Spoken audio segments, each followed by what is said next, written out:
स्वरूपभाव 69 पान नंबर.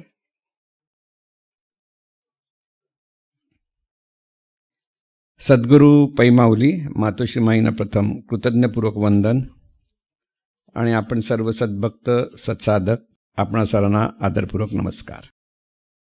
परमेश्वर म्हणजे अनंत चैतन्य स्वरूप, मुळात निर्गुण निराकार असल्यामुळे मानवी देहाच्या अपेक्षे ज्ञानेंद्रियाच्या द्वारे पाहता येत नाही. प्रत्यक्ष स्वरूप कसे आहे? डोळ्याने दिसणारे नाही, तिथे आकार नाही, ते निराकार अदृश्य अव्यक्त आहे. म्हणजे मानवी देहातून त्या तत्वाला पाहता येणार नाही. ते कोणत्याही पंचज्ञानेंद्रियाच्या द्वारे जाणता येत नाही. मग स्वरूपाला अनुभवायचे कसे हा प्रश्न पडतो.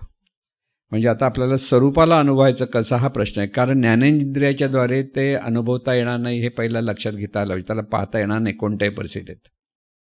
परमेश्वर म्हणजे चैतन्य स्वरूपाचा अथांग सागर आहे. सागरामध्ये जशा लाटा निर्माण होतात तशा चैतन्य स्वरूपाच्या सागरामध्ये हे विश्व निर्माण झाले आहे. ब्रह्मांडात असंख्य आकाशगंगा आहेत, असंख्य सूर्यमालिका आहेत. आपल्या सूर्यमालिकेतील सूर्य, चंद्र, ग्रह, उपग्रह, आपली पृथ्वी आणि आपण ह्या ब्रह्मांडाचा एक भाग आहोत. पृथ्वी फिरते आहे हेही आपल्याला देत नाही. ती फिरत नसती तर दिवस रात्र निर्माण झाले नसते.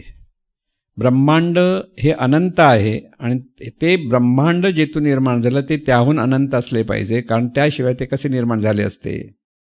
म्हणून चैतन्य स्वरूपाच्या सागराला अथांग, असीम असे आपण म्हणतो. ह्या स्वरूपाला एकच शब्दाने ओळखता येतं, ते म्हणजे आहे. जे आहे ते मी म्हणतो. संतांच्या दृष्टीने ही त्याची ओळख आहे. म्हणजे जे स्वरूप अनंत आहे तेच स्वरूप ह्या देहातून आहे. हा जो अनुभव घेते आहे ते स्वरूपाचा अनुभव आहे असं लक्षात घ्यायचं आहे. म्हणून आहे हे एकच वर्णन करता येतं, ते सतत आहे. आहे म्हणजे काय? ते कधी नाही असं होत नाही. किती आता युगं गेली, सतयुग, त्रेतायुग, द्वापारयुग, ही अशी कलियुग आहे. आता अशी कलियुग म्हणतात. सुरुवातीपासून ते आहे, आताही आहे, आपण नसलो तरी ते आहे. म्हणून ते सतत आहे. मग ते कधी नाही त्याला सत म्हणतात. सत म्हणजे सतत आहे असा त्याचा अर्थ आहे. आहे जे आहे ते मी म्हणते. आता आपल्या ठिकाणी तेच आहे ते मी असं जे म्हणतं ते तत्व आहे. म्हणणारं तत्व आहे, स्वतःला समजणारं तत्व मी म्हणते. संतांच्या दृष्टीने ही त्याची ओळख आहे. परंतु सर्वसाधारण माणसे मी आहे त्या ठिकाणी मी अमुक आहे, मी देह आहे, देहाचं नाव मी आहे अशी ओळख धरतात. आहेला ओळखणं कठीण जाते. परंतु जाणणारे मी हे तत्व जाणण्यातून ओळखता येतं. म्हणजे आता ओळखायचं असेल तर मी कोण म्हणतं हा विचार करा. मी हा उच्चार आहे, आता जो ऐकू येतो ध्वनी. पण तो मी म्हणून जे भाव आपल्याकडे येतो, की ते भाव जो येतो तो कोणाला येतो, तो ते हा जाणीवेला येतो शरीरात. ते स्वरूप आहे. म्हणजे स्वरूपाची आपल्याला तिथे ओळख धरायची आहे.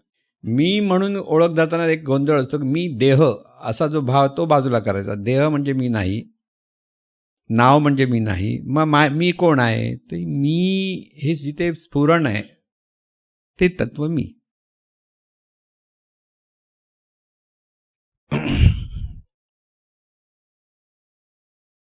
जाणणारे मी हे तत्व जाणण्यातून ओळखता येते. म्हणजे आता मीला ओळखलं कसं? ते जाणतं कोण जाणतं येते. कोणाला जाण निर्माण, कुठे कळलं, कोणाला कळतं? शरीराला कळतं? नाही, शरीराला नाही कळत. तर शरीरामुळे ह्या जाणीवेला कळतं. असं आहे. ज्याला कळतं ते जाणीव, ते तत्व. हे सर्व विश्व आहे कारण तिथे चैतन्य स्वरूप आहे. सोन्याचे दागिने आहेत कशामुळे? सोने आहे म्हणून. दागिन्यातून सोने काढून घ्यायचे म्हटले तर दागिनेच उरणार नाहीत.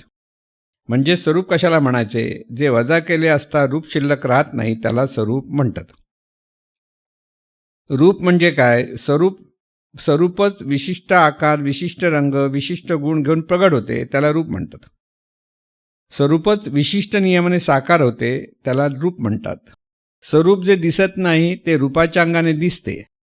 प्रत्येक रूपाच्या ठिकाणी पाहताना कसे पाहता आले पाहिजे, तर विशिष्ट नियमाने प्रगट झालेले स्वरूप म्हणजे रूप, हे समजून घ्या. म्हणजे प्रत्येक रूप म्हटलं की ते स्वरूपच आहे, पहिलं भाव. पण ते स्वरूप कसं आहे, विशिष्ट तिथे नियमाने ते प्रगट झाले. त्याला काहीतरी नियम आहे, त्या नियमातच ते चालणार, त्याच्या पलीकडे. तर आता स्वरूप आहे म्हणजे परत तुम्ही पण स्वरूप ते स्वरूप म्हणजे लगेच मिठी मारणार नाही, आपण दोघं एक असं नाही होणार. वाघ आहे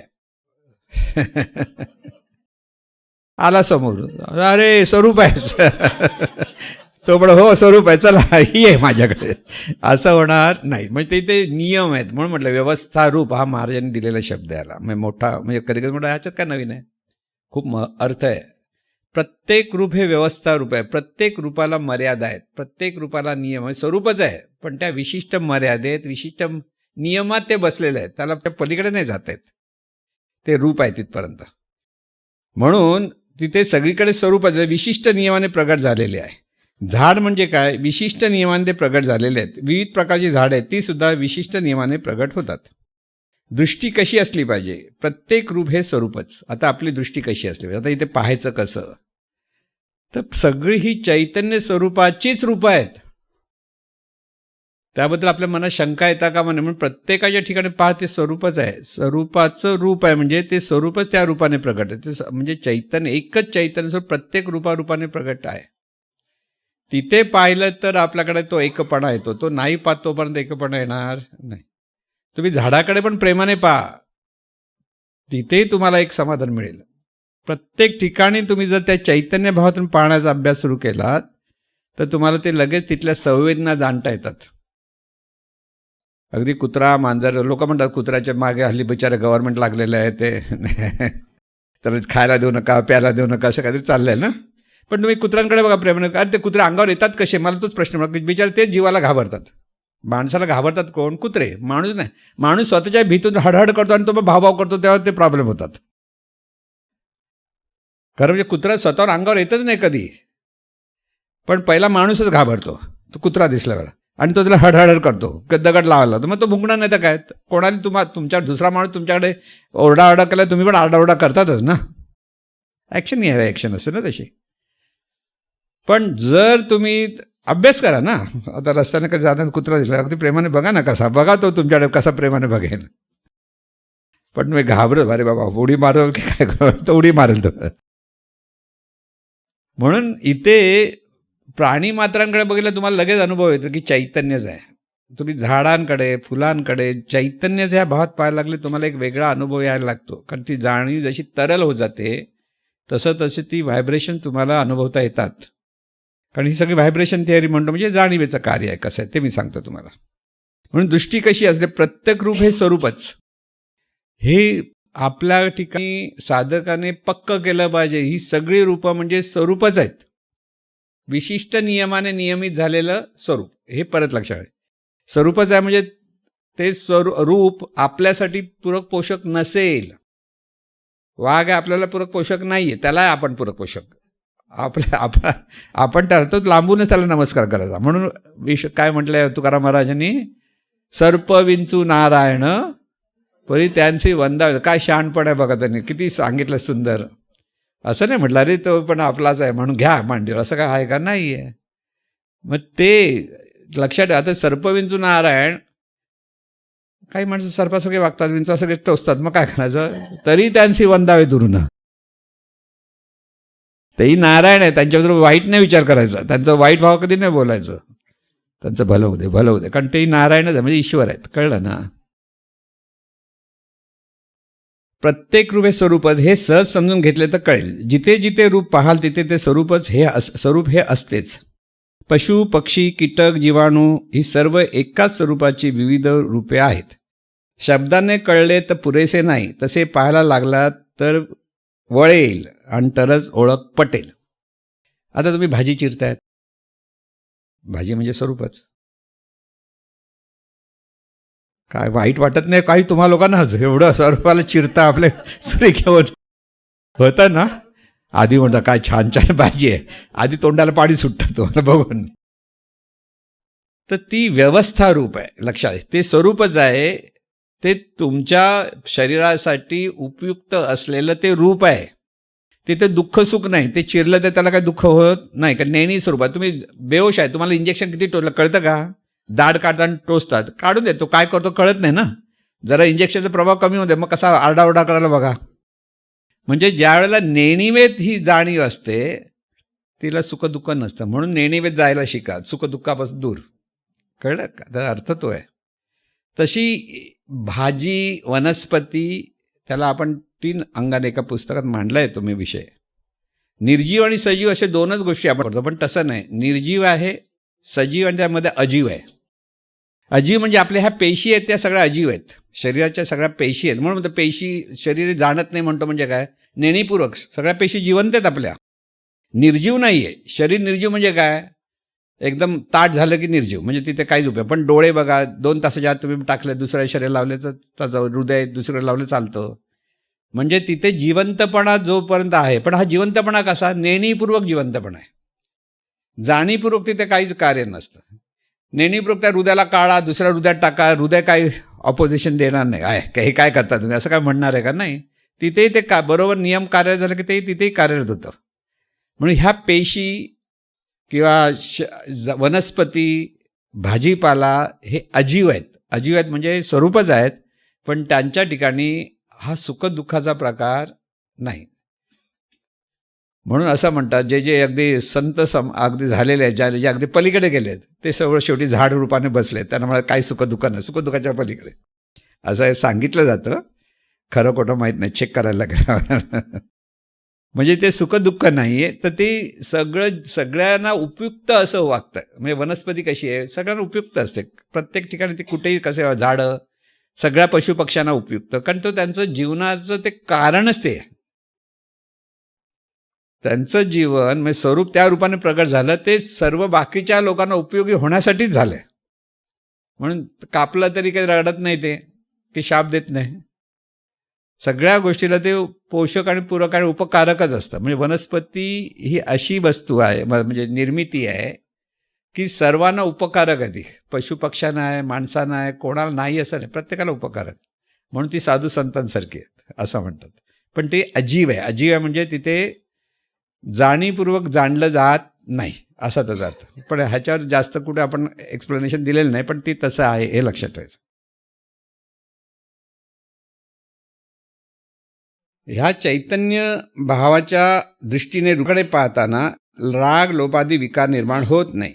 आता तुम्ही जेव्हा प्रत्येक रूपाकडे ते चैतन्य स्वरूपाचंच रूप आहे हे जर पाहिलं, मनापासून पहा, कोणाकडेही, म्हणजे अगदी ज्याचं असं पटत नाही त्याचं पण रूप बघा आणि रूपाकडे पहा, आणि ते चैतन्य स्वरूपाचं रूप म्हटलं की आपला राग बिग निघून जातो. जोपर्यंत तो अमुक तमुक आहे, त्याने असं केलं तसं केलं हे लक्षात तो, पण राग असतो. म्हणून मगाशी तो प्रश्न विचारला, असं वाटतं जेव्हा साधना करताना हे चैतन्य स्वरूपात झालं, क्षमा होऊ देत, याचं माफ करा, सगळं सांगतो आपण. परत समोर दिसला की अंतर्मनातला तो परत राग उपाळून येतो, ह्याला कुठे ठोकायचं कसं, हाच विचार येतो ना. पण समोर दिसला म्हणजे कसं पाहायचं, त्याला व्हिज्युलाइज करायचं. ज्याचा राग येतो त्याला व्हिज्युलाइज करायचं. समोर आला, त्याची प्रेमाने बोलला, हसून बोललो, हे सगळं आपल्या अंतर्मनाला शिकवायचं असतं. अंतर्मन त्याला बघितलं की रागवायचं हेच कळलेलं असतं अंतर्मनाला, प्रतिक्रिया तो देतो.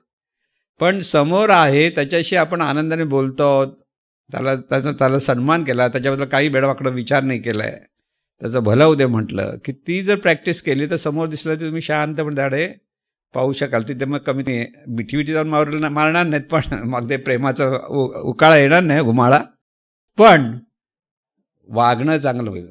म्हणजे जे आपल्याकडे अनिष्ट पद्धतीने आपण ज्या प्रतिक्रिया देतो ती होणार नाही आपल्याकडनं. म्हणून हा बोध इथे लक्षात ठेवायचा. चैतन्य भावाच्या दृष्टीने प्रत्येकाकडे पाहायला शिकलं पाहिजे. खरं म्हणजे हेच तर जमलं पाहिजे की सगळे चैतन्य स्वरूपाची रूप आहेत, पण ती व्यवस्था रूप म्हणून सर्व बाबतीत सगळीकडे कसं ते मनुष्याकडे पाहतो ते एकाच पद्धतीची जाणीव आहे, तिथे काही वेगळं हे नाही आहे. त्यामुळे प्रत्येकाने एकमेकाचा सन्मान करणं हाच महत्त्वाचा मुद्दा असतो. सगळी चैतन्य स्वरूपाची रूप आहेत, मग तिथे सगळ्यांनी सगळ्यांचा सन्मान झाला पाहिजे. भाजीपाला जर तुम्ही खायचं नाही असं नाही, खा, पण म्हणून त्याला नमस्कार करून खा असं म्हटलं आहे. चिरताना पण आधी नमस्कार करा, तुझ्यामुळे पोट भरणार असं आहे. मुस्लिम धर्मामध्ये ज्यावेळेला बकरा वगैरे हे करतात त्यावेळेला ते काही त्यांचं हे आहे, काय म्हणतात माहिती, पण स्मरण करून करतात म्हणून त्याला कसलं मटण म्हणतात, हलाल. हलाल म्हणजे ते देवाचं स्मरण करून करून करतात. आणि हे जे असतात ना कोण आपले सरदारजी लोक, ते काय त्याला काय म्हणतात, झटका. झटका एका झटक्यात काढायचं. आता कोणतं बरोबर कळतो, म्हणजे त्यांचं म्हणणं त्याला कळलंच नाही पाहिजे आपण मरतोय असं, इतका झटका द्यायचा. कल्पनेचे भाग आहेत दोघांचा, आपल्याला माहीत नाही काय. कळलं ना प्रारब्ध. त्याचा अर्थ एकच, कोणाचं काय प्रारब्ध आहे त्या झटका घ्यायला आलाय. तर दृष्टी कशी असली, प्रत्येक रूप हे स्वरूपच, हे सहज समजून घेतले तर कळेल. जिथे जिथे रूप पाहाल तिथे तिथे स्वरूप हे असतेच. पशु पक्षी कीटक जीवाणू हे सर्व एकाच स्वरूपाची विविध रूपे आहेत. शब्दाने कळले तर ते पुरेसं नाही, तसे पाहायला लागला तर ते बळेल. म्हणजे चैतन्य भावातून पाहायला लागला तरच त्याची ओळख पटेल. ह्या चैतन्य भावाच्या दृष्टीने रूपाकडे पाहताना राग लोभादी विकार निर्माण होत नाहीत. म्हणजे जेव्हा चैतन्य भावात पाहिला की तुम्हाला राग येणारच नाही किंवा अनिष्ट विचार येणारच नाही, हे परत लक्षात आणा. जोपर्यंत ते अनिष्ट विचार येतात, चिडतोय आपण, तोपर्यंत आपण चैतन्य भावात नाही, अजून आपल्याला खूप अभ्यास करायचा, हे समजून घेता आलं पाहिजे. तिथे स्वरूपच आहे ही समदृष्टी असते. ज्याप्रमाणे समुद्राच्या विविध लाटा म्हणजे समुद्राचेच रूप, तसे चैतन्य स्वरूपातून निर्माण झालेले प्रत्येक रूप हे चैतन्य स्वरूपाचेच आहे. स्वरूप दिसत नाही पण रूप दिसते. रूपाला पाहायचे आणि मनातून स्वरूपाला नमस्कार करायचा, हे सर्वात महत्त्वाची साधन आहे. रूप पाहिलं की ते स्वरूपच आहे, ह्या भावातून मनातून त्या रूपाला नमस्कार करता आला पाहिजे. आपला नमस्कार करा. नमस्कार म्हणजे तिथे त्याचा सन्मान करा, की त्याच्याबद्दल कृतज्ञता व्यक्त करा, किंवा त्याचं भलं व्हावं म्हणा, आणि तिथे नमस्कार करा. म्हणून इथे ज्ञानेश्वर माऊलींनी तेच आहे, आपण ती ओवी नेहमी म्हणतो, तू मन हे मीची करी माझे भजनी प्रेमधरी. म्हणजे कुठे प्रेम, मीची करी म्हणजे स्वरूप किंवा सद्गुरू म्हणतोय कृष्णाला, कृष्ण सांगतोय अर्जुनाला, शिष्याला, तू मन हे मी जे, तू तुझं मन मला देऊन टाक, मीच आहे तुझं मन असं. आणि माझे भजने, तू सतत माझं भजन कर, सतत स्मरण कर, चिंतन कर स्वरूपाचं. माझं म्हणजे ते स्वरूपाचं. माझे भजनी प्रेमधरी म्हणजे अगदी प्रेमाने तू करत राहा. आणि सर्वत्र नमस्कारी मजा, मग त्या प्रेमभावातून सर्व रूपांना नमस्कार कर. पण नमस्कार कोणाला करशील? रूपाला, दिसायला रूपाला, पण आहे स्वरूपाला. म्हणजे रूप पण खुश. तरी कोणाला नमस्कार केला अगदी नंबर वन, तो खुश एकदम होतो. पण तुमचा नमस्कार कोणाला असतो? स्वरूपाला. कारण ते स्वरूपच आहे. त्याला माहीत नसेल समोरच्याला, पण तुम्हाला माहीत आहे, तुम्ही स्वरूपाला नमस्कार. म्हणून सर्वत्र नमस्कारी मज एखादे माझे अनुसंधाने दे. म्हणजे स्वतःकडे पण हे सतत अनुसंधान ठेव. प्रत्येक ठिकाणी बघताना तुझं अनुसंधानातून बघ, सर्वत्र चैतन्यच आहे, सर्वत्र माझी अनुसंधान दे, की हे सतत चैतन्य स्वरूपाचं की सद्गुरू स्वरूपच आहे. सर्व जीवन, सर्वांचं कार्य हे चैतन्य स्वरूपाचं. म्हणून माझे अनुसंधान दे. संकल्प जाणे, मी अमुक तमुक आहे, हा संकल्प बाजूला कर. मध्याजी चोख याचे नाव, हेच माझं यजन, हेच माझं भजन, हीच माझी भक्ती. असं आहे. ऐसा मी या आती लावसी, जर असा झालंस तर माझ्याची स्वरूपा पावस. म्हणजे जर तू असं केलं, तू माझ्या स्वरूपाशी एकरूप, म्हणजे सद्गुरू स्वरूपाशी एकरूप व्हायचं. ते ऐसा मी या आती लावसी, माझ्या स्वरूपा पावस, हे अंतःकरणीचे तुझं पासी बोली जातं असे. अंतःकरणापासून सांगतो असं ते ज्ञानेश्वरीमध्ये श्रीकृष्णाने अर्जुनाला सांगितलं आहे, तो बोध आहे. म्हणून प्रत्येक रूप, म्हणून मनातून स्वरूपाला नमस्कार करायचा. कुटुंबातली प्रत्येक व्यक्ती चैतन्य स्वरूपाचेच रूप आहे. म्हणून सगळ्यात जास्त शिकायचं कुठे आहे? कुटुंबात. कुटुंबच आपल्याला बरोबर शिकवतं ना, समोरचा पण आपल्याला शिकवतो. काय उपयोग आहे तुम्ही जीवनात जाऊन असं ना. बऱ्याच लोकांना ते डायलॉग मिळतो नाही, काय उपयोग आहे, काय सद्गुरूंचं करताय, काय समजलं तुम्हाला, आणि तुम्ही काय करा, आम्ही नाही करत, तू करतो मग तू कर, आम्ही नाही करत. परत हा काटावर बसलेला, तू बुडतच बुड, मी बाजूला बसलेलो आहे. म्हणजे हे बोलायला सगळे असले बोलणारे असले तरी तुम्ही त्यांना नमस्कार करा. स्वरूपच आहे, शिकवत आहे, तुम्हाला शिकवत आहे. कळलं ना. म्हणून हा बोध समजून प्रत्येक वेळी रूपाला त्या भावात पाहणे, याला आपण चैतन्य भाव म्हणतो. आता ही चैतन्य भाव म्हणजे काय? प्रत्येक रूप हे चैतन्य स्वरूपाचंच आहे. की चैतन्य स्वरूपच विशिष्ट नियमाने त्या रूपामध्ये प्रगट आहे, त्या रूपाच्या अंगाने. हे जेव्हा आपल्याला सगळ्या रूपाला पाहता पाहतांचं स्मरण असेल तर तिथे चैतन्य भावातून पाहणं म्हणजे नेमकं काय हे कळलं की आहे ते चैतन्य, हे चैतन्य. म्हणून आहे ते चैतन्य, दिसते ते चैतन्य, जाणते ते चैतन्य, त्याचा अर्थही तोच. जिथे पाहाल तिथे चैतन्य आहे हे लक्षात आलं पाहिजे. ही स्वरूपदृष्टी आहे, त्यालाच ज्ञानदृष्टी म्हणतात. जे जे आहे ते सर्व स्वरूपच आहे. एकदा ही दृष्टी पक्की झाली की तिथे समदर्शन सुरू होते. म्हणजे जे जे आहे ते स्वरूपाच्या अपेक्षेत सारखेच. म्हणजे लाटा पाहताना लाटा छोट्या मोठ्या कशा आल्या तरी समुद्राच्या लाटा, तिथे समदर्शन आले. मग माणसे पशुपक्षी जे जे पाहाल तिथे साधकाने सवय काय लावायची, ते चैतन्य स्वरूपच आहे. ह्या स्वरूपाचे स्मरण राहण्यासाठी नामस्मरणाचा मार्ग संतांनी सांगितला आहे. आता बघा इथं नाम, आता का हे नाम, की सगळं ज्ञान एका शब्दात जर तुम्हाला लक्षात ठेवायचं असेल तर त्याला म्हणतात नाम. म्हणून तिथे विठ्ठल, राम ही देवांची नावे संतांनी चैतन्य स्वरूपाला दिलेली आहेत. म्हणजे चैतन्य स्वरूप आहे. विठ्ठल म्हणजे चैतन्य स्वरूप. म्हणजे आपण विठ्ठल विठ्ठल म्हणतो ना, आपल्याकडे आता पद्धत आहे जीवनविद्येतल्या लोकांची. पण विठ्ठल विठ्ठल म्हणजे चैतन्य स्वरूप हा भाव ठेवतो का? नाही. शब्द असतात आपल्याला, ते आपल्या सद्गुरूंच्या ह्याच्याने आपण स्मरणातून विठ्ठल विठ्ठल करतो, टेलिफोन विठ्ठल विठ्ठल म्हणतो. मग विठ्ठल कोण म्हणून विचारत त्याला, कोणी विठ्ठल म्हणून, कोण आहे विठ्ठल, तेव्हा ते सांगा हा तूच विठ्ठल आहेस का मीच विठ्ठल आहे असं म्हणेल, कारण ते ज्ञान शब्दाने कळलेलं असतं, पण आचरणात ते नसतं. हा भाग आहे, तिथे आचरणात आलं पाहिजे. म्हणून इथे विठ्ठल आणि राम कोणतंही नाम घ्या, कोणतंही देवाची नाव, कोणतंही जे तुम्हाला कसं होतं, एकेकाची आवड आहे, आवड सांगतो मी म्हणा, कधी शांतपणे नाम घ्यायचं असेल तर ते आवडतं काही लोकांना भरभर भरभर घेतलेलं आवडतं. प्रत्येकाचा पिंड वेगळा आहे. तर विठ्ठल विठ्ठल विठ्ठल विठ्ठल विठ्ठला विठ्ठल विठ्ठल विठ्ठल असं करायला पण एक आनंद असतो. व्हायब्रेशन जाणता येतात जर घेतलं तर बरोबर. विठ्ठल विठ्ठल विठ्ठल, इथे पण नाम घेतलं तरी त्या भावामध्ये गेलं त्याचाही बोध येतो, कारण त्या गॅपमध्ये चैतन्य स्वरूपच आहे. विठ्ठल आहे ते चैतन्य, विठ्ठल जाणते ते चैतन्य, विठ्ठल दिसते ते चैतन्य. त्या बोधामध्ये तो बोध घेत घेत नाम घेता येतं. म्हणजे तुम्ही कसं घ्या हे तुमची आवड. म्हणून म्हटलं प्रत्येकाचा पिंड, प्रत्येकाची आवड वेगळी वेगळी असते. कुठेतरी कुठून पूर्वीपासून असलेलं एक आवड असते, एक संस्कारातून आवड निर्माण होते आणि एक मुळातून आवड असते. जन्माला आल्यापासून ती आवड घेऊन आलेलो असतो पण कुठेतरी, म्हणून तिथे त्या आवडीशी संबंध असेल तर प्रगती लवकर होते. म्हणून ज्याला जे आवडेल ते घ्या, पण तो भाव धरता आला पाहिजे, हे लक्षात चैतन्यच आहे. हे व्यवस्थित जर साधकाला कळले तर सद्गुरू नामस्मरण करायला सांगतात म्हणजे काय ते कळेल. साधक पाहतो ते काय पाहतो, साधक चैतन्य स्वरूपच पाहतो, पण विशिष्ट रूपाच्या अंगाने. दिसणारे रूप चैतन्य स्वरूपाचे आहे, चैतन्य स्वरूपच आहे हा भाव दृढ होणे आवश्यक आहे. माणूस, पशु, पक्षी सर्व देहातून जाणणारे चैतन्य स्वरूप दृष्टा आहे हे ओळखता आलं पाहिजे.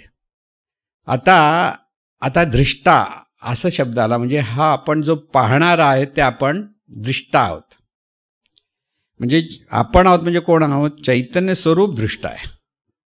चैतन्य स्वरूप पाहतं, जाणीव पाहते किंवा चैतन्य स्वरूप पाहतं, चैतन्य स्वरूपच दृष्टा आहे. आता हा दृष्टा समोर दृश्य आहे त्याला पाहतो, पण तिथला दृष्टा ह्या दृश्याला पाहतोच. म्हणजे दृष्टा एकच नाही आहे इथे, म्हणजे तो स्वरूपाच्या अंगाने एक आहे, पण रूपाच्या अंगाने ते दृष्टी पण वेगळं प्रत्येकाचं पाहणं वेगळं आलं. म्हणून इथे दृष्टा आणि दृश्य ज्यावेळेला आपण पाहतो त्यावेळेला सद्गुरू चैतन्य भावातून सर्व दृश्य आहे पाहतात. साधक ते देहभावातून पाहत असल्यामुळे त्याचं दृश्य पण त्यावेळेला कळत नाही, आपण कसं पाहायचं काय पाहायचं, पण सद्गुरू पाहतो म्हणजे झालं असं वाटतं. तसं नाही, ते चैतन्यच आहे ह्या भावात आपल्याला सर्वत्र पाहता आलं पाहिजे. म्हणून दृष्टाही चैतन्य आणि दृश्यही चैतन्य असं म्हटलं ना आपण, की इथे दृष्टा चैतन्य, दृश्य चैतन्य, दर्शनात ज्ञान चैतन्य. ह्याचा अर्थ काय, हा दृष्टा आहे, हा दृष्टा हा भाव ठेवायचा. इथून दृष्टा पाहतो, पाहणारा पाहतो, आणि हा अनुभव आहे, पाहणारा पाहतो, अनुभव आहे आपला प्रत्येकाचा. समोर जे दिसतं ते चैतन्य स्वरूपच त्या दृश्य रूपाने प्रगट आहे. माणूस असो, पशु असो, पक्षी असो, काही असो. ही जोडी जेव्हा लक्षात येते की हा दृष्टा आणि तो दृश्य पाहतोय, दृश्य म्हणजे चैतन्यच, मग हे चैतन्य ह्या रूपातल्या चैतन्य, एका रूपातलं चैतन्य दुसऱ्या रूपातल्या चैतन्याला पाहतं. 2 रूप आहेत चैतन्याची, ते आहे एकाची 2 रूप आहेत. म्हणून पाहणारा चैतन्य, जे दिसतं तेही चैतन्य, असं दर्शन घेणं त्यालाच म्हणतात ज्ञान. म्हणजे सर्वत्र चैतन्य आहे हे ज्ञान आपल्याला असायला हवं. आता हे ज्ञान ज्यावेळेला येतं तेव्हा जाणणारं, म्हणजे इथे ज्ञान म्हणजे जाणणं, दृष्टाही चैतन्य दृश्यही चैतन्य असं दर्शन घेतलं की जाण निर्माण होते की हा जाणणारा सुद्धा चैतन्य, जे जाणतं तेही चैतन्य. लक्षात घ्या, कसं आहे, पाहण्याचा हा अभ्यास जर केला ना आपण, दृष्टा पाहतोय, चैतन्य पाहतोय, पाहणारं ही चैतन्य पाहत आहे. कोणाला पाहत आहे? सर्वत्र विविध रूपाने प्रकट झालेल्या चैतन्याला पाहत आहे. ह्या भावामध्ये जेव्हा आपण पाहत राहतो तेव्हा ते असतं, ते ज्ञान असतं. आणि ते ज्ञानातून जे ही प्रत्येक गोष्ट पाहायला लागलं की ते ज्ञाते पण येतं, म्हणजे जाणणे पण येतं. समोर आहे तेही चैतन्य, हेही आपण जाणायला लागतो. म्हणजे इथे शंका काय नाही, जाणणारं चैतन्य जे जाणतो तेही चैतन्य. म्हणून ज्ञाता चैतन्य, ज्ञेय चैतन्य, ज्ञानात ध्यान चैतन्य. ह्या ज्ञानामध्ये ध्यान आहे. मग ध्यान म्हणतो आपण म्हणजे नेमकं काय? तुम्हाला सतत चैतन्यच आहे हे स्मरण यायला लागलं. पाहाल ते चैतन्य आणि पाहणारही चैतन्य, इथे एकरूपता आली की आलं ते ध्यान. मग ध्यान धारणा म्हणजे डोळे बंद केले म्हणजे ध्यान धारणा नाही. चैतन्य भावात डोळे बंद केले असतं ध्यान धारणा, नाहीतर नाही. चैतन्य आहेस या भावात राहिलं असतं ध्यान, नाहीतर ते ध्यान नव्हे. महाराज म्हणतात ना, बक्क ध्यान, महाराज नेहमी म्हणायचे. पण बिचारा बगळा रोगीच नको आरोप हो. माणूस बक्क ध्यान करत असेल, पण बग काय ना, तो माशाचं ध्यान करत असतो. तो म्हणत नाही मी माझं ध्यान, त्याला मासा कधी दिसतो त्यासाठी बसलेला असतो, दिसला की पटकन उचलतो. कळलं ना? म्हणजे बगळा भाव हे करत नाही, म्हणजे काय म्हणतात त्याला, धूर्तपणा नाही करत. बक्क ध्यान माणूस करतो, साधना करतो, पण डोळा सगळा पैशावर असतो. तर काय असं आहेत ना, काही लोक आहेत तसे की त्याला बक्क ध्यान म्हणतात. म्हणजे स्वतःच्या स्वार्थ साधण्यासाठी ज्याचं लक्ष असतं आणि दाखवताना मी देवाचं कार्य करतोय वगैरे दाखवतात, तिथे गोंधळ होतो. म्हणून ते बक्क ध्यान.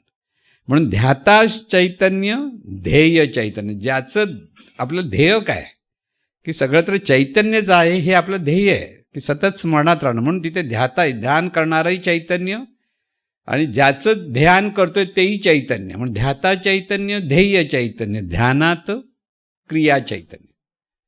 मग ह्या चैतन्य भावातून तुम्ही जे कराल तिथे करताही चैतन्य, कार्यही चैतन्य, आणि क्रियेत भोग चैतन्य. आता भोग म्हणजे अनुभव, 2 बाजूने भोग. लक्षात, आपण म्हणतो प्रसाद म्हणजे खरा अनुभव. आपल्या वाट्याला जे अनुभव येतात तो भोग आहे आपला, की आपल्याला आता साधनेमधून शांत होतं, निवांत होतं आणि तिथे अगदी बरं वाटतं वगैरे, तो भोग घेतला आपण. म्हणून भोक्ता चैतन्य, भोग्य चैतन्य, भोगात आनंद चैतन्य, स्वानंद चैतन्य, देवा अनंता चैतन्य. म्हणजे काय? ते स्वरूपच चैतन्य, स्वरूप सर्व आहे. म्हणजे अथपासून इतिश्रीपर्यंत कुठेही पाहिलं तरी प्रत्येक कृती ही चैतन्य स्वरूपच आहे, हा बोध आपल्याला घ्यायचा आहे. म्हणून मौन महत्त्वाचं आहे. परत सांगतो, मग आठवण देतो, मौनात राहिल्याशिवाय हे जमणार नाही. मौनात राहायचं म्हणजे हे चिंतन करा, पाहता कोण, दिसतं ते काय, जाणतं ते काय, असे सोप्या शब्दात स्वतःला समजेल अशा शब्दात धरा. असे शब्द म्हटलं कधी कधी आपण नुसते शब्द म्हणतो, पण तुम्हाला समजणारा विचार करा. आपण जे सांगतो त्याचा विचार तुमच्या पद्धतीने परत करायचा असतो. तुमची प्रत्येकाची भाषा, समजून घ्यायची भाषा वेगळी वेगळी असते. म्हणून देवच आहे म्हणतं काही लोकांना बरोबर वाटतं, पण चैतन्य स्वरूप म्हटलं का कठीण होतं. काय चैतन्य स्वरूप? कारण ती भाषा आहे, भाषेचा प्रश्न येतो. समजलं तर बरं, नाही समजलं तर गोंधळ होतो. म्हणून समजून घ्यायचं आणि आपल्या भाषेत ते आपल्याला समजवायचं, तर ते अधिक समजतं. आपले शब्द मराठीच भाषेत, आपल्या भाषेत सगळ्यांची मराठीच भाषा आहे, पण ते सांगायची, समजून घेण्याची एक पद्धत असते, तर त्याच्यातून ते समजतं. म्हणून हे व्यवस्थित जर साधकाला कळले तर सद्गुरू नामस्मरण करायला सांगतात. म्हणजे काय ते कळेल. साधक पाहतो ते काय पाहतो? साधक चैतन्य स्वरूपच पाहतो, पण विशिष्ट रूपाच्या अंगाने दिसणारे रूप चैतन्य स्वरूपाचे आहे, हा भाव दृढ होणे आवश्यक आहे. माणूस, पशु, पक्षी सर्व देहातून जाणणारे चैतन्य दृष्ट आहे हे ओळखता आले पाहिजे. स्वतःकडे पाहताना मी अमुक नसून स्वरूपच आहे, स्वतःकडे पहिलं सुरुवात पाहायला शिका. महत्त्वाचं. कोण आहेस? चैतन्य स्वरूपच आहेस. नाव गाव ही प्रपंचात व्यवस्थेसाठी आहे. परत लक्षात, ते का वाईट आहे सोडून द्यायचं नाही आहे, पण त्याला चिटकून नाही राहायचं आहे. एक व्यवस्था आहे, प्रपंचामध्ये सोय आहे, त्यासाठी आहे. स्वतःकडे पाहताना मी अमुक नसून स्वरूपच आहे, ह्या भावातून अखंड पाहता आले पाहिजे आणि पुढे ह्या स्वरूपाच्या ध्यासाने स्वरूपाशी एकरूप होऊन राहता आले पाहिजे. चैतन्य स्वरूप सर्वत्र आहे. त्या चैतन्य स्वरूपाचा प्रत्यक्ष अनुभव म्हणजे जाणीवेने जाणीवेला जाणणे हे होय. म्हणजे आपल्या ठिकाणी आपण जाणीवच आहोत हा अनुभवातून शिकायला लागतो, की अनुभवातून पाहायला लागतो, प्रत्येक कृती करायला लागतो, की हे जाणीवेचं कार्य, हे ही जाणीव सद्गुरूंची आहे, ही जाणीव चैतन्य स्वरूपाची आहे. ह्या भावात जेव्हा आपण राहतो त्या हळूहळू आपला मीपणा कमी होतो. सर्वात महत्त्व हे मीपणा कमी होण्यासाठी हे सगळं आहे. देहभाव आपोआप जाणार नाही, त्याला तुम्हाला देवाचा किंवा सद्गुरूंचा आधार घ्यावाच लागेल. आपोआप माझा मीपणा काढू शकणार नाही. म्हणून देहभाव सुटण्यासाठी हे करतो आहोत आपण. देहभाव सोडता येणार नाही हे परत लक्षात ठेवा. म्हणून जाणीवेला जाणणे हे होय, जाणीवेने जाणीवेला जाणणे हे होय. त्या अनुभवाच्या अधिष्ठानावर सर्व देहातून जाणत असणारे तत्व हा चैतन्य स्वरूपाचा अनुभव आहे. म्हणजे सर्वत्र जाणणं चालू आहे, हे चैतन्य स्वरूपाचा अनुभव आहे आपला. समोरचा माणूस जाणतोय की समोरचा पशुपक्षी जाणतोय हे कळतं आपल्याला. मुंगी चालते, जिवंतपणा आहे ते कळतं, म्हणजे ते चैतन्य स्वरूपच आहे. जाणणारे तत्व सगुण निराकार असल्यामुळे दिसत नाही, तरी जाणण्याच्या अंगाने जाणणाऱ्या तत्वालाच स्वस्वरूपाचा अनुभव येतो. तसे दिसणारे शरीर हे सुद्धा चैतन्य स्वरूप आहे हाही अनुभव घेता येतो. म्हणून इथे दृष्टाही चैतन्य स्वरूप आहे, दृश्यही चैतन्य स्वरूप आहे आणि दृष्टीही चैतन्य स्वरूप आहे, अशी त्रिपुटी प्रतोडे म्हणजे साधनेचे फलित आहे. म्हणून प्रत्येक क्षणोक्षणी पाहणारा चैतन्य आहे किंवा जाणीव आहे. झोपेतून उठलं तरी लक्षात आलं पाहिजे जाणीव आहे, लक्षात ठेवायचं. झोपेत पटकन जाग आलं तर जाणीव उठली असाच विचार आला पाहिजे, लक्षात घ्या. कसं आहे, आपल्याला ते जितकं स्मरण होईल ना, झोपेतून उठल्यावर पहिलं स्मरण काय होतं ह्याचा विचार करा. जर सर्व अजून अभ्यास करायचा आहे, म्हणून रात्री झोपताना जाणीवच आहे म्हणून झोपा. कारण ते अंतर्मनात मुरायला पाहिजे, अंतर्मन मुरत नाही म्हणून ते येत नाही असं होतं ना. पण एकदा अभ्यास करायला लागतं ते येतं की जाणीवच आहे, जाणीवेचं कार्य चालू आहे, कळलं ना, की हे देवाचं कार्य. सोप्या भक्तीच्या भाषेत देवाचं कार्य चालू. पण देव म्हणजे जाणीवेला देव म्हटलं आहे हे लक्षात ठेवा. देव म्हणजे परत आकाशात बसलाय बाजूला आणि तो परत आशीर्वाद देणार असं नाही. ही जाणीवच जाणीवेला आशीर्वाद देणार आहे परत, कळलं ना. त्यामुळे हे सतत स्मरण आपल्याला असलं पाहिजे.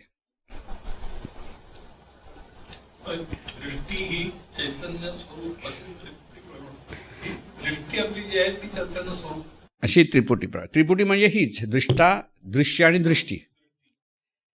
दृष्टा इथपर्यंत पोचला, हे चैतन्य. मग हा दृष्टा इथून जो समोर व्यापतो, म्हणजे दृष्टाच व्यापतो, त्याला दृष्टी म्हणतो आपण. प्रकाश, त्याला आत्मप्रकाश दुसरा शब्द वापरतो. जसं बॅटरीचा टॉर्च मारतो ना आपण, तसं ज्यावेळेला मी इथे पाहतोय तर हे पाहणारं तत्व जे आहे हा दृष्ट आहे. ह्या दृष्ट्याचा आत्मप्रकाश तिथे पडला, त्याला व्यापलं आणि तेही चैतन्य आहे हा अनुभव घेतला आणि परत आला, कळलं. इतर वेळेला आपण काय अनुभव घेतो, गोरा आहे की काळा आहे, चांगला आहे का वाईट आहे हे पाहतच नाही. जे दिसतं ते पहा आणि ते चैतन्य स्वरूप आहे आणि परत ये. म्हणजे इथे दृष्टा, दृष्टी आणि दृश्य हे तिन्ही चैतन्य स्वरूपच आहे. हे जेव्हा पुन्हा सहजपणे प्रत्येक वेळेला आपल्या पाहण्यामध्ये बॅक ऑफ द माइंड हे चालू राहिलं की हे चैतन्य तर तुमचं बरंच काम झालं म्हणून समजा. म्हणजे तुमची प्रती त्या दृष्टीने चालू आहे हे कळलं पाहिजे. मग कोणालाही पाहताना ते चैतन्य स्वरूपच आहे हे पाहता आलं पाहिजे. लहान आहे मोठा आहे हे प्रपंचाच्या अंगाने आपण पाहतो, पण मुळात ते चैतन्य स्वरूपच आहे हा बोध तिथे असला पाहिजे. दृश्यही दृष्ट आहे, पण तो दृष्ट्याच्या अंगाने त्याने तिथून पाहायचं आहे, आपल्याकडनं पाहायचं ही वृत्ती आहे. म्हणजे मी तुमच्याकडे पाहिलं, तुम्ही चैतन्यात, मी चैतन्य ही दृष्टीच्या, तुम्ही नाही पाहिलात तर तुमची चूक आहे. माझं पाहणं बरोबर आहे, तुमचं पाहणं चुकीचं झालं तर चुकीचं, मग तिथे तुम्हाला सुधारायचं, कळलं ना. आता दोघं शिष्य आणि सद्गुरू ज्या आत्मज्ञानी एकमेकाला पाहतात ते काय पाहतात, काहीच देवाशिवाय सुद्धा काहीच दिसत नाही तिथे, कळलं ना. असं व्हायला पाहिजे. होय. पाहणाऱ्याचं भान पाहिजे. म्हणजे आपण पाहतोय तर प्रत्येकाला तुम्हाला आता ही सवय लावायची आहे, पाहणाऱ्याचं भान घ्यायचं आहे. कोण पाहतंय स्वतःला विचार, कोण पाहतं आणि उत्तर द्या, चैतन्य पाहतं. विचारातून भाव निर्माण होतो. आता तुम्हाला भाव कसा होणार? विचार देऊन देऊन भाव तयार होणार. कारण कसं होतं, भाव ही वस्तू दाखवता येत नाही परत, हे भाव असा आहे. भाव करता येतो पण भाव दाखवता येणार नाही. मग विचार देत राहा की हे चैतन्य पाहतं, हे चैतन्य पाहतं, समोर आहे तेही चैतन्य, हेही चैतन्य, हेही चैतन्य, हेही चैतन्य, हे म्हणून प्रत्येक ठिकाणी पाहता पाहता चैतन्य जाय. हा जो भाव अभ्यास आहे, ह्याला लोकांत साधना म्हणतो आपण. की दृष्टी ज्यावेळेला उघडी असते, म्हणजे डोळे उघडे असतात, त्या दृष्टीने आपण ज्यावेळेला सगळ्यांना वागतो तेव्हा सगळीकडे ते चैतन्य हा भाव धरता आला पाहिजे. म्हणजेच पुन्हा पुन्हा विचार देता आला पाहिजे. पुन्हा मला विचार द्या, सुरुवातीतून विचार देता देता आपोआप तो अर्थ कळायला लागतो. अंतर्मन एकदा कळला की तो भाव होता तयार होतो, की त्याच्याकडे तो आहे चैतन्यच आहे.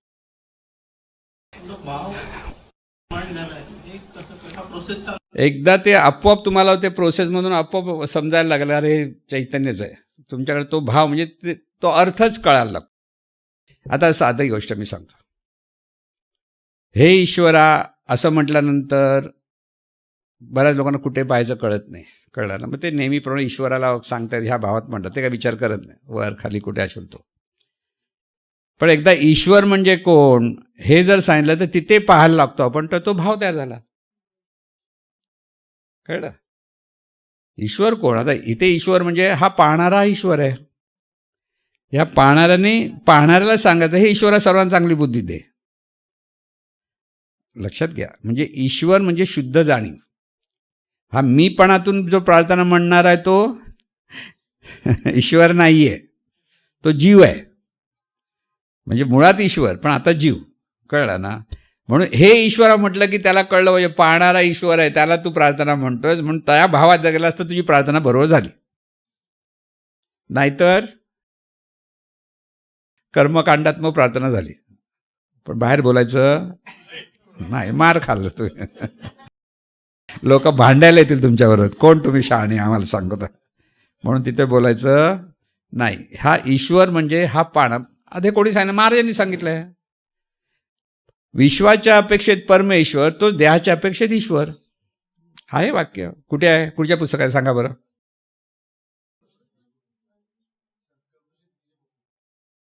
आणखी कोण सांगेल? उत्तर बरोबर पाहिजे मला.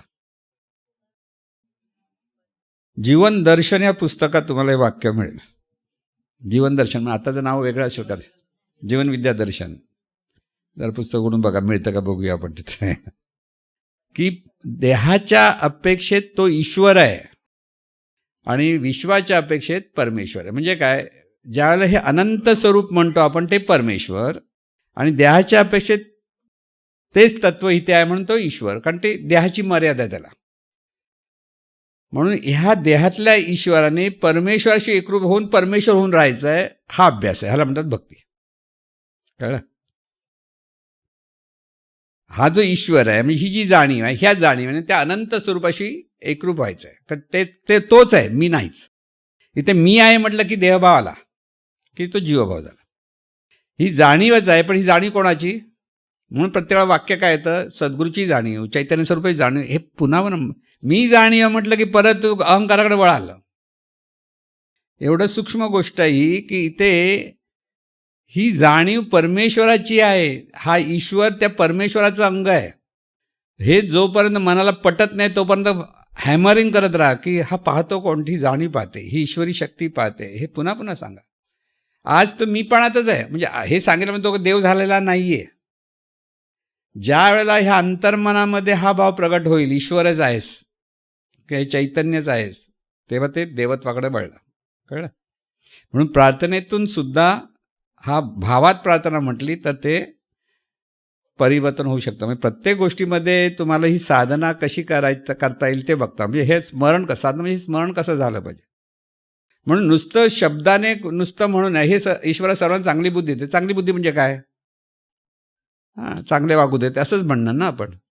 पण आपण त्याला मुद्दाम दुसरा अर्थ आहे, शहाणपणा आत्मज्ञान. आत्मज्ञान असेल तर चांगली बुद्धी, शहाणपण असेल तर चांगली बुद्धी. आता या शहाणपण नाही म्हणून तर लोक दुर्बुद्धीने वागतात, भांडतात, रडतात, जीवनामध्ये दुःख निर्माण करतं. का? शहाणपण नाही. साधी गोष्ट. महाराजांनी म्हणते शहाणपण इज कॉमन नाही म्हणतात ना.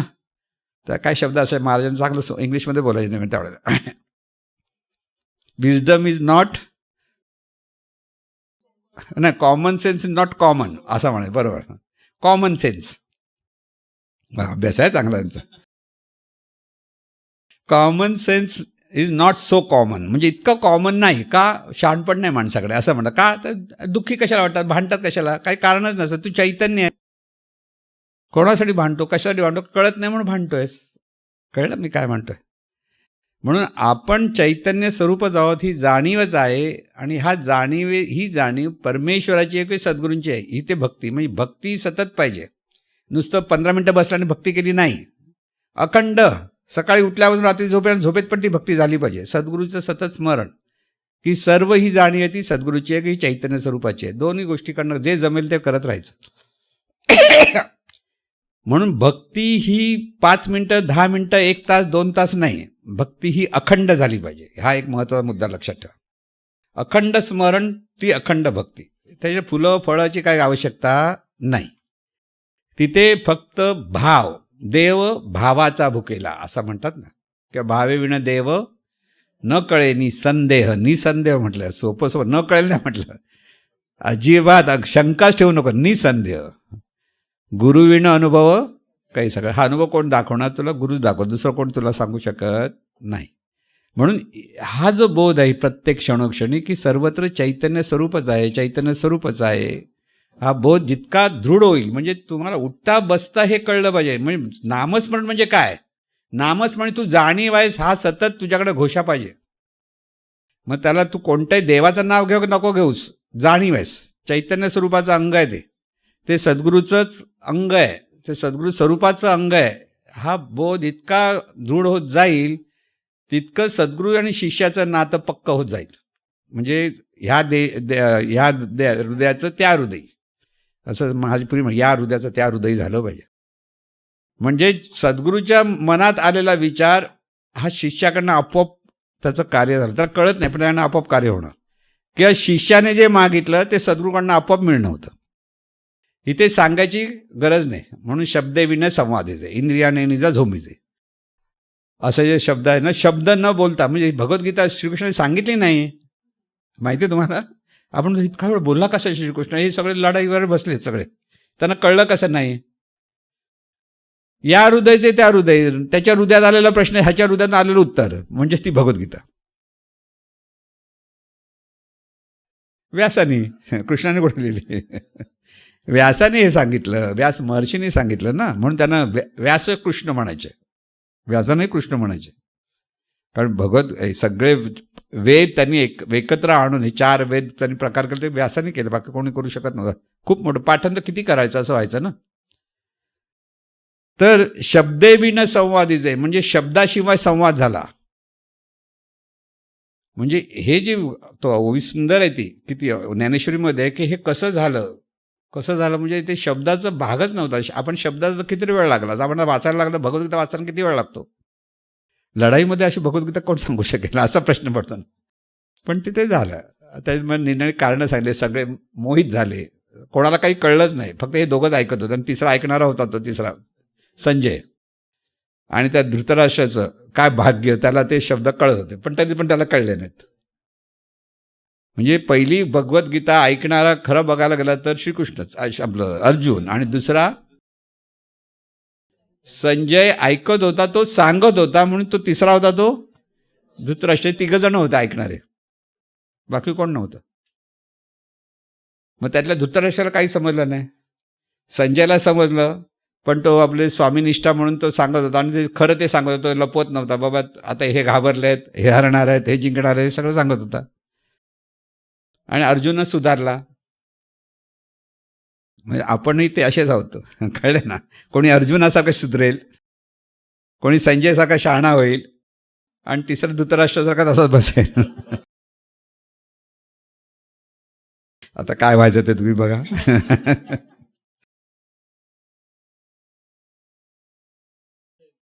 हो, तिथेच अनुसंधान होणार. जेव्हा अखंड भक्ती सुरू झाली की ते अनुसंधानच, तिथे अनुसंधान. म्हणून सद्गुरू भक्तीला महत्त्व सगळ्या संतांनी दिलं आहे, ज्ञानेश्वर माऊली दिलं, त्याचं कारणच ते आहे. कारण ते अनुसंधानाशिवाय भक्ती फळली असं म्हणणार नाही. सर्वत्र चैतन्य स्वरूपच आहे हे अंतरात मुरले पाहिजे. परमेश्वर कुठे नाही. संत सांगतात, जेथे जातो तू तेथे तू माझा सांगाती, किंवा वासुदेव नांदे चराचरी, किंवा स भूमी गोपालकी. पण आहे ते स्वरूप आहे हा बोध आहे. स्वरूपच देहरूपाने प्रगट आहे, स्वरूपच जाणणे रूपाने प्रगट आहे, स्वरूपच डोळ्यातून पाहते, स्वरूपच कानातून ऐकते. हे सतत चिंतन झाले पाहिजे. रात्री झोपी जाताना स्वरूपच आहे हे स्मरण करत झोपा. सकाळी डोळे उघडल्यावर जिथे पाहाल तिथे स्वरूपच आहे हा अभ्यास करत राहा.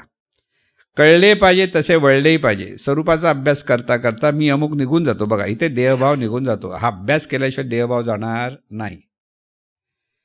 म्हणजे अहंकार जातो. इथे देव होणे आहे, देव पाहणे नव्हे. म्हणजे देवाला आपण पाहत नाही तर देव होऊन राहतो.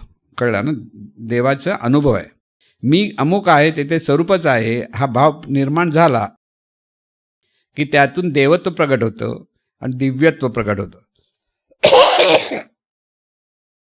आणि म्हणून उद्धारा जगद्धारा देई सर्व आसावर स्वरूपानुसंधानी चित्तरमो निरंतर.